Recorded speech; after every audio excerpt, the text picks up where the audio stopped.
Hey everyone, we're at a house here in Canton, Texas. This house had like, see the green around the door, had this on the windows. Took those off. We're gonna put, he just wants natural shutters. We put a sealer on it, kept the same color. We're going to wrap that door with cedar, and we're going to take these posts out our next trip and put in cedar posts, and then we're going to put the cedar around the garage. So we're going to change this house up just a little, try to get rid of that dark green that he has, army green, and then those white posts, put cedar, and then just put the natural cedar shutters up, and then wrap the garage. So stay tuned, let's get to work.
You can see we're taking this piece of trim off, and we're gonna put the cedar around to give it some cedar on this side of the house.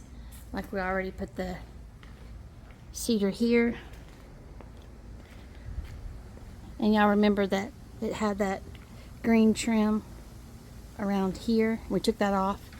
Added the little buttons for a little bit of decorations, a little bit of a pop. For right now, we're only keeping the one until the wife decided she wants to do 3 buttons across on each crossboard. Like there's only one right there, and we should put 3 there, 3 there. But I don't want it to have too many buttons.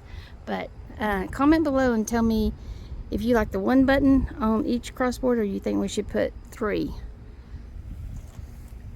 So on the door piece right there, we put 3 going down, and then where there's going to be cedar right there, and then cedar going down. So that's what Randy's doing, is taking off the old trim. We're going to put some new trim on, and then these posts right here, we're going to take those off in the next couple days, and then we're just going to put a cedar post there and wrap it.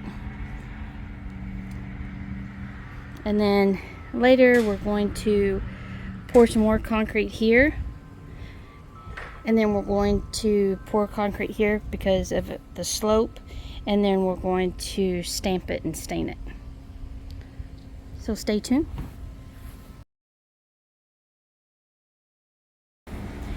Okay, so the trim and everything's done. We just got to come back and do the post, but we put cedar around the garage. The windows are trimmed in cedar, and the door, I mean the windows are trimmed in the shutters, and then the door, we took that green off and put the cedar trim on it. So this is what it looks like, everyone. And once we get the post in, it's going to be beautiful.